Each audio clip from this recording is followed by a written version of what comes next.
Mental Health Mondays with Marla and Dave.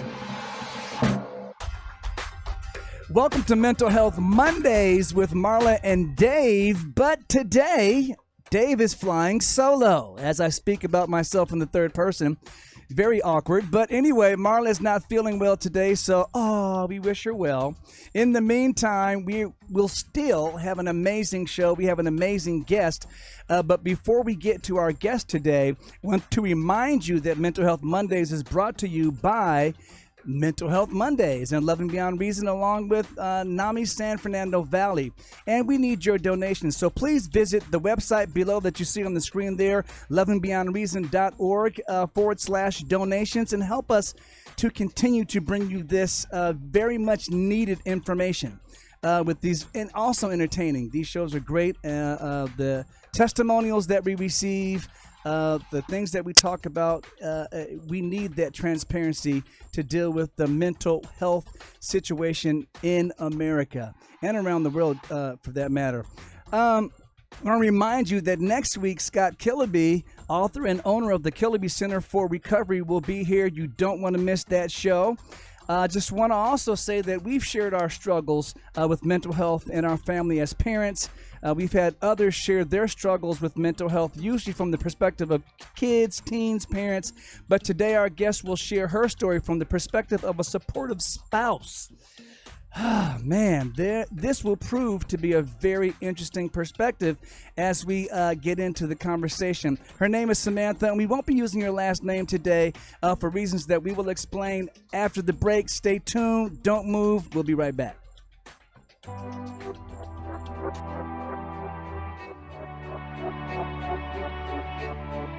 Help someone who is struggling by supporting the National Alliance on Mental Illness and be a part of the NAMI effect. Hope starts with you. Hey guys, listen up. Learn something. All right, Samantha, welcome to Mental Health Mondays. See, we got an applause for you. Doing great already. Thank you. Oh, man. So when I heard about your story, I was immediately just moved, and just a lot of questions popped into my mind because as you'll tell your story, what we'll find out is that even with all of the headway that we're making with mental health, there's still some gaps, a lot of gaps that need to be filled. And your story and your perspective is going to help fill one of those gaps. So please share with us some of your background dealing with mental health growing up.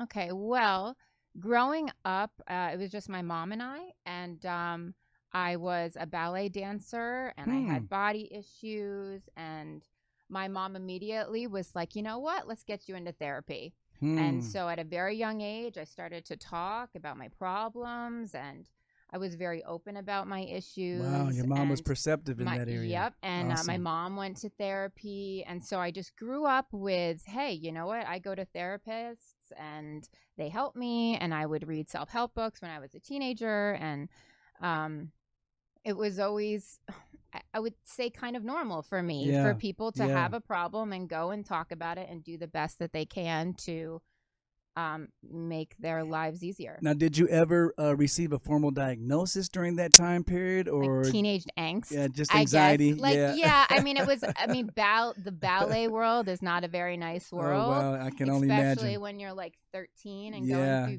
I had when you're boobs first and changing from one body to the next. So, I mean, I don't even think that they said anxiety, but probably that it's just situational. Yes, yeah, exactly. There you go. So, and so then you met your husband. How'd you guys meet? Well, we met at a gym. I was a personal trainer there because I had hurt my foot dancing, and so I needed a job, and he worked out there, and literally for months, as a girl, I never wanted to be approached by guys at a gym, and but I wanted him to, and it took like 3 months. And then after that, I like went up to him and I'm like, my name's Samantha. You worked really hard at putting up the shield. I that Suddenly, did. oh man, I got a shield. But he was like that type of guy who like Exactly. wanted to be respectful. I love And that. then our first date, we literally call our anniversary because we spent the whole day together. Wow. And it was amazing. So you now, know? when did you find out? And for those that, because we haven't really said it yet, Samantha's husband has a diagnosis of bipolar. Mhm. Okay, is Yes. it bipolar 1? Mm. Well, it's bipolar 2, Okay, but there's like, you know, some overlay. that, yeah. Yeah, as there Especially when they always get is. older Yeah. as well. I mean, episodes have changed. I You understand know? that. So I understand that. So when did you find out that your husband? Did you always know before you got married that he was dealing with a Yeah, so- mental health issue? yeah, when we were dating, you know, things were not right, and I kept thinking that it was us. Mm-hmm. But he would just get in a mood that was, I would just say, irrational. Like he would just wake up in the mood, or we would be sitting there watching a movie, and by the end of the movie, I'd look over and his eyes would be His mood had different. changed. Yeah. Yeah. So it wasn't even like he would be triggered, right? So anyway, long story short, he was. Now, how often did that happen? And how long did those moods last? Those mood changes It's such a last? blur because also he would smoke marijuana, which I was never a fan of, and I always hated him doing that. And he would drink. He would binge drink, so it wasn't like every day, but when he would, When he did, he would go hard. yeah, exactly. So they could last like a month. Like when we were dating, he would all of a sudden like stop talking to me, and then would call me back and kind of almost act like nothing had happened and nothing. So, but then he was after, I mean, thousands, I feel like, of doctors we saw. First, they had diagnosed him, which is very common. They first diagnosed him with ADD and depression. That's what they first. So they gave him Adderall, and then they gave him it was like Prozac or something. And with people who are bipolar, if you just give them, first of all, if you give them any sort of stimulant, the mania just goes. As soon as you said Adderall, I was like, wow. Yeah, but I mean, when they go into the doctor's office and say, I'm feeling sad and I can't concentrate, right there. I mean, you have to get a good doctor. But Yeah. so there's years of that. But we ended up, when he finally got diagnosed with bipolar, and he's such a good man and the love of my life, I said, you know what, I can do this. Like, he's bipolar, he's getting help. We can do this. So I'll stop you right there for a second and say the reason why we didn't want to use Samantha's last name is because, unfortunately, her husband, and your husband's name is.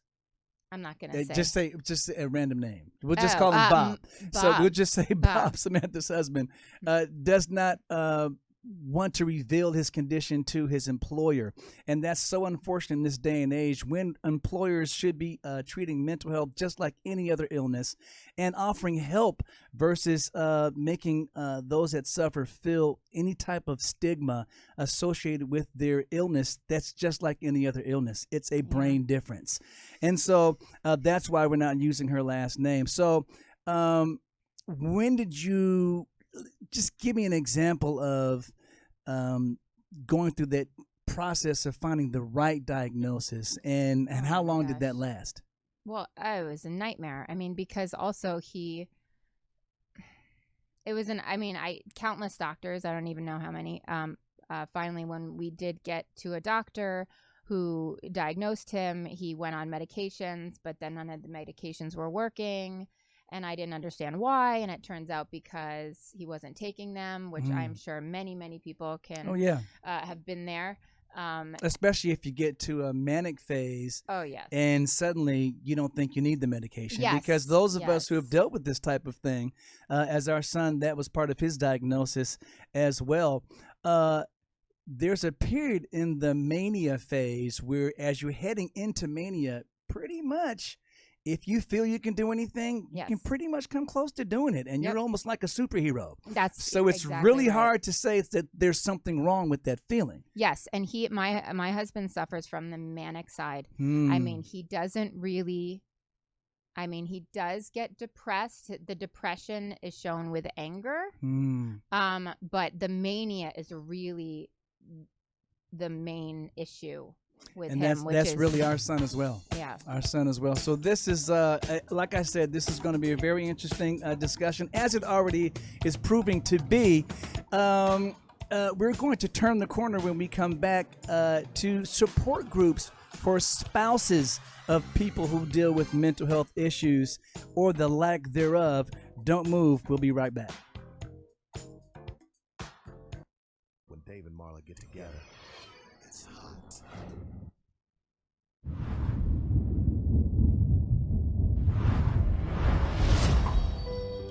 You may not realize it, but these words, often used to describe someone with a mental health condition, can be very harmful. In a country where 1 in 5 people are affected by a mental health condition, it's time for all of us to step up and change the conversation. Just because someone's struggle isn't obvious on the outside doesn't mean they aren't hurting on the inside. We need to see the person, not the condition. Join with me, pledge to be stigma-free.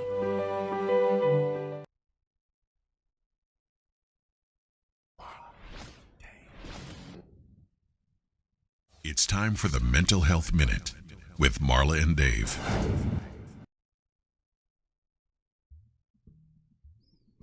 Also called affective disorders, mood disorders may involve feeling sad all the time, losing interest in important parts of life, fluctuating between extreme happiness and extreme sadness.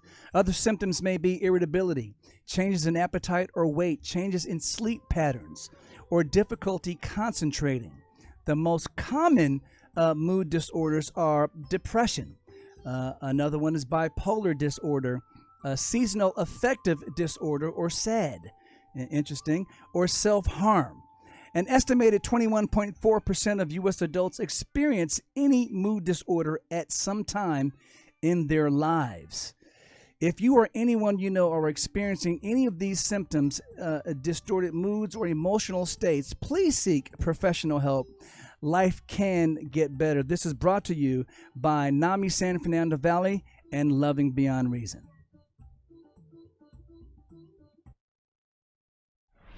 David is a thinker.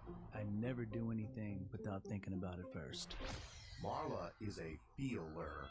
I basically wear my personality on my sleeve. But when Marla and Dave get together, it's like a match dancing with a firecracker. All right. Well, I guess the match and the firecracker are kind of separated today, as I'll be the match. So at least we still can bring the fire. Anyway, so Samantha, you're doing great so far, and we're very interested in your story. Before we talk about NAMI and support groups for spouses of people that deal with mental health issues, because we know there are a lot of family support groups, but I don't know too many that are just specifically geared towards spouses. Let's talk first about how the pandemic affected, because it's affecting all of our mental health, how it's affected first your husband, your family, and the interaction there with the bipolar. Well, he had his worst manic episode during this pandemic, and it's hard because I feel like I haven't even been able to have a hard time with the pandemic. I know that sounds so crazy, but You're busy. Well, you're dealing. We have exactly like Yeah. I've been trying to take care of the situation with my husband, and then we have 3 baby boys. But what happened is he was working from home, like many of us have, and he was getting less and less sleep because with the kids in the background, he constantly was getting interrupted. And I kept saying, you're losing sleep, but it's a slippery slope. And as soon as he lost about 2 nights of good rest, he started getting that manic energy.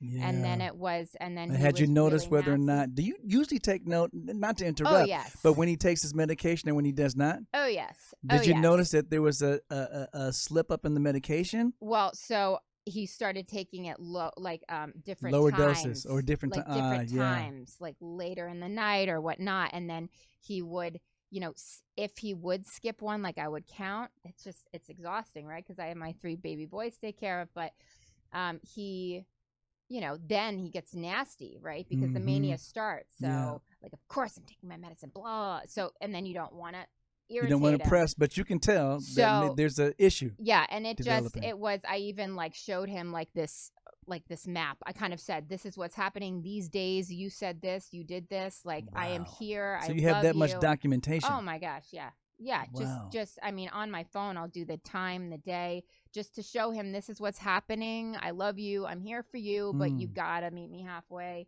So he ended up, there's a lot of personal stuff that I won't say. I will in a support group, but, it was a nightmare. It was, I was by myself with my 3 boys for 7 months. I ended up getting COVID and I had to take care of my boys by myself. I survived it and I did it. But I was mourning the hardest part wasn't COVID, wasn't taking care of my boys, was like mourning the death of my husband. Like that is just the absence of the relationship. It feels like when they go manic like that, it just they are no longer that person. Yeah. And that was the hardest. Like I found myself crying, in the middle of the night because I missed his laugh.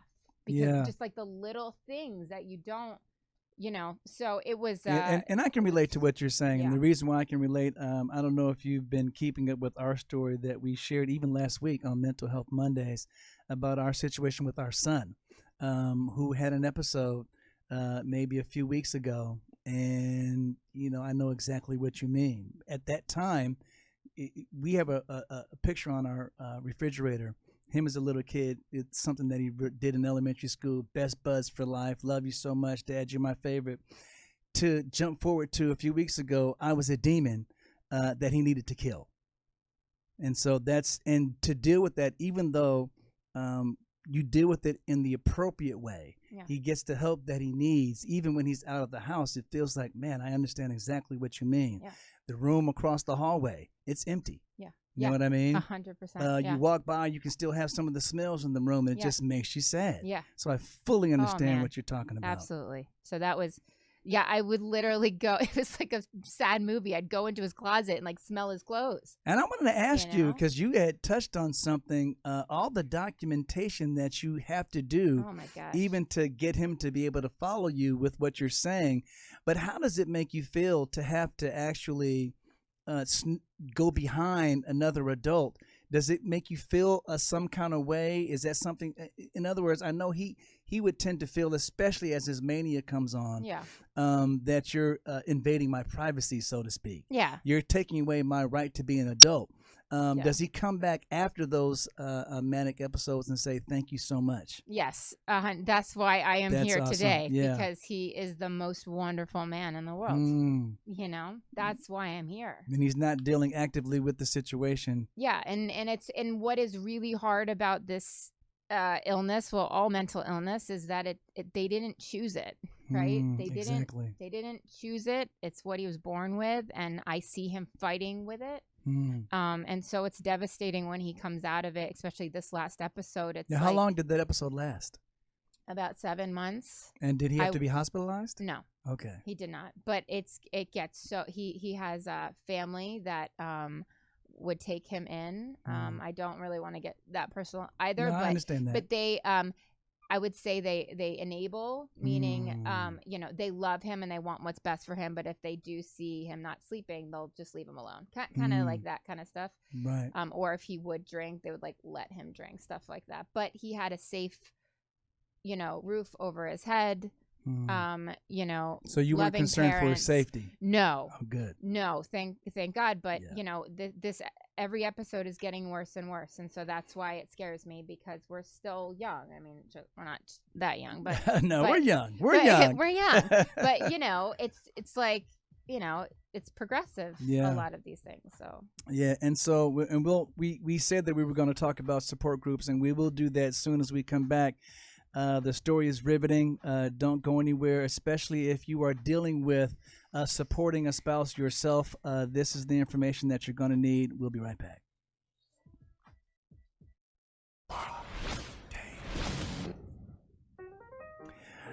Okay, so that fun music usually happens, and then Marla starts dancing around. So I'm going to try to do a little jig for you myself. Just kidding. But the music always indicates that it's poll time for our poll question segment. Last week, we asked what percentage of U.S. adults are currently experiencing a mental health illness or crisis. Your options were A, 5.6%, B, 11.8%, or C, 18.5%. So now I'm going to turn to our guest, Samantha, and repeat the question. What percentage of U.S. adults are currently experiencing a mental health illness? 5.6%, 11.8%, or 18.5%? 18.5. 18.5 is absolutely correct. Unfortunately, a lot of times when we deal with mental health issues, the highest number is unfortunately the right number, but 18.5% actually comes out to be about 45 million Americans are currently experiencing a mental health crisis or illness. The poll question for next week is, what percentage of mental health disorders show first signs before a young person turns 14 years old? Your options are 25%, B, 50%, or C, 75%. Samantha, take a guess.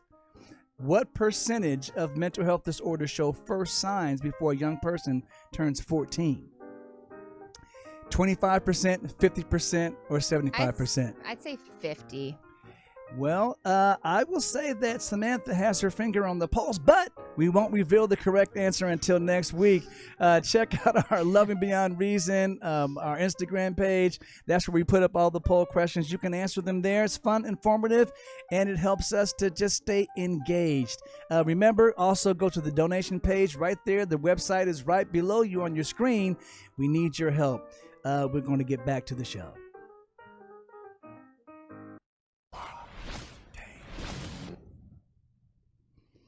All right, I want to remind you that next week we have Scott Killaby. It's going to be a great guest. His mindfulness, the approach to his therapeutic approach, which uses mindfulness as its main pillar, is something that he's going to continue to talk to us about, and it's going to be helpful. Our guest is Samantha. She's dealing with, she's the spouse, she's the wife of a husband with bipolar. We're not saying his name. We're not even saying Samantha's last name because, unfortunately, stigma is still an issue in the mental health community. And as much as we work to get rid of that stigma, unfortunately, it's still there. And so we respect that, and we respect your privacy. So we were talking about the latest episode. It lasted for 7 months. That's the longest? Have they been that long before? No, that was the longest.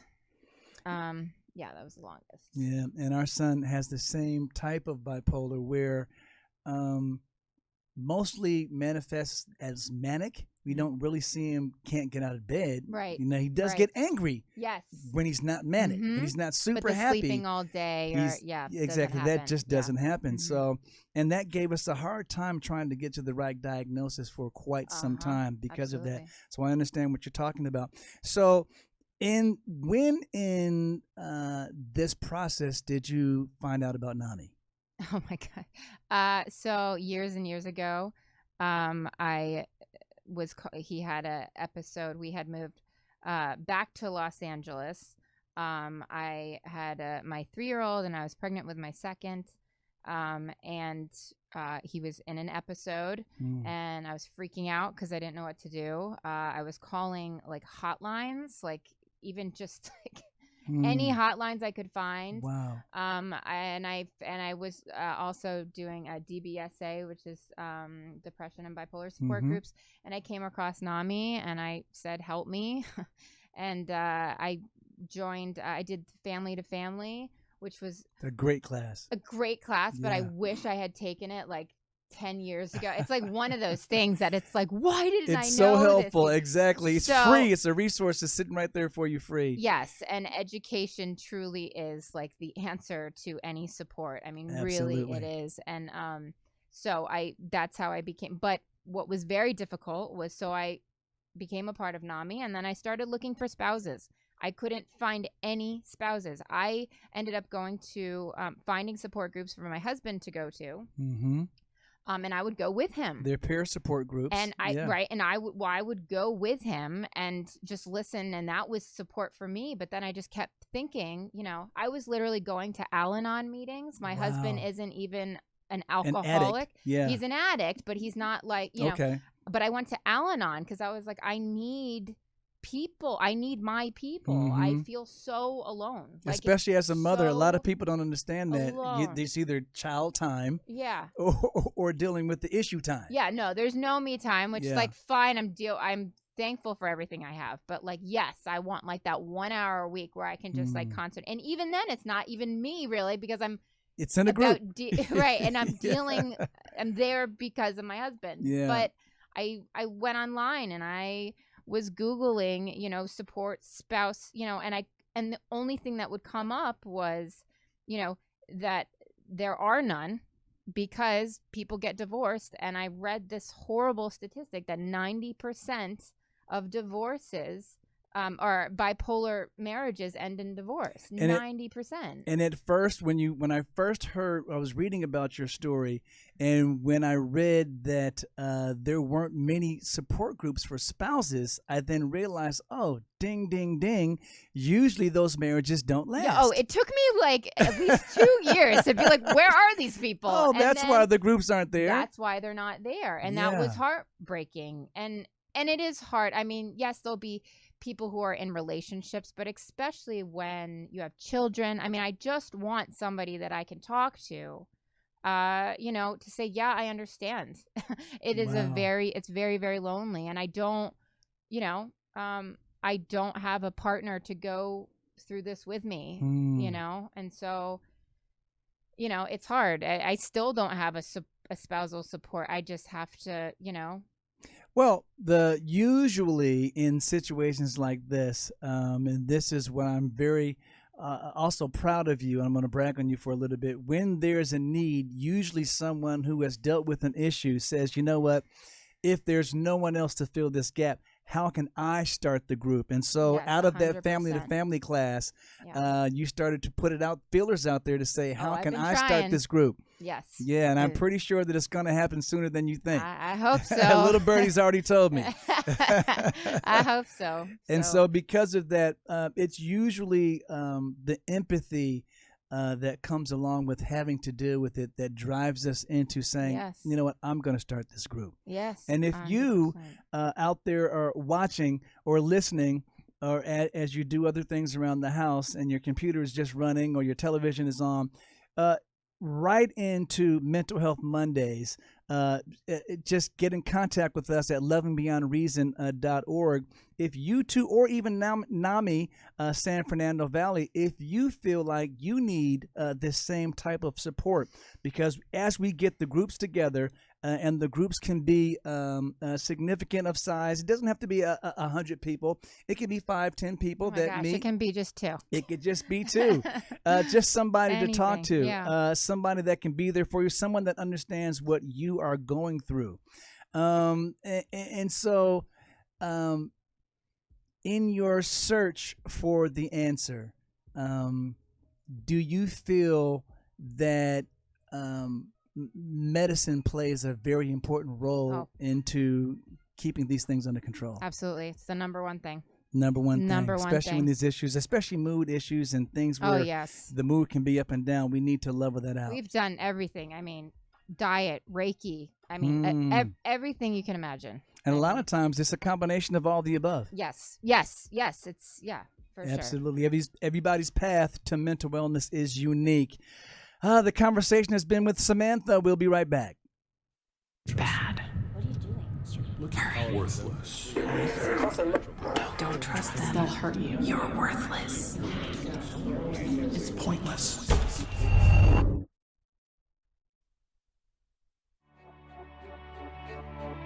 When the pain of schizophrenia meets hope, everything can change.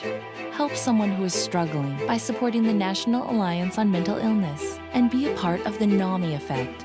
Hope starts with you. It's raw, real, and unfiltered. Marla, Dave. Before we get back to this wonderful conversation on our last thoughts with Samantha, time always flies when the topic is very educational, interesting, or entertaining, and it's all of the above today. I just want to let Samantha know and everyone out there that's watching that NAMI San Fernando Valley has started a support group for spouses only, and it takes place via Zoom the second Wednesday of each month. Right now, it's only once a month on the second Wednesday of each month.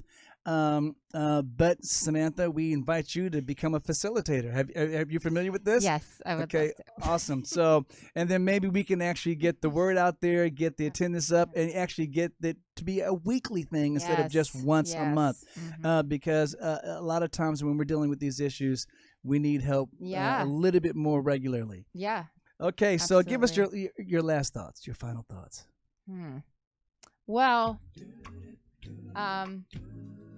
I just have to say that no matter what religion you are or what your beliefs are, you need hope and you need faith. And I have hope and faith that my husband and I will live a beautiful life together. And I think we all feel that way in some form. That's why we're here. Well, I commend you, Samantha, for supporting your husband in a way that most people can't understand. And I'm sure your husband does as well. And at times when he's not able to let you know that, and when he seems to be behaving a different way, you're the rock that keeps everything together. And we appreciate you, and I'm sure that your family does as well. Love to the boys and to everybody at home. This has been Mental Health Mondays, and our guest has been Samantha. Stay tuned. Next week again, Scott Killaby. Don't miss it.